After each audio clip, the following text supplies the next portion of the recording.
গেল শুক্রবার থেকে ইরানের সাথে পাল্টাপাল্টি হামলায় অগ্নিগর্ভে পরিণত হয়েছে ইসরায়েল। রাত হলেই রাজধানী তেল আবিব সহ বিভিন্ন স্থানে চলছে মিসাইল বৃষ্টি। দিনকে দিন আতঙ্ক আরও ছড়িয়ে পড়ছে ইসরায়েলিদের মাঝেও।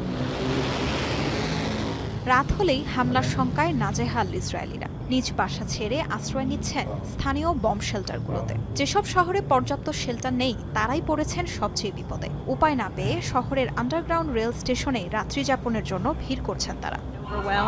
এই স্টেশনে আজকে নিয়ে 2 দিন ধরে আছি। আমি খুবই জনবসতিপূর্ণ শহরে থাকি। ঘরবাড়িগুলো সেখানে অনেক পুরনো। ইরানের ক্ষেপণাস্ত্র হামলা সহ্য করতে পারবে না। কোনো শেল্টারও নেই যে সেখানে ছেলে মেয়ে নিয়ে উঠব।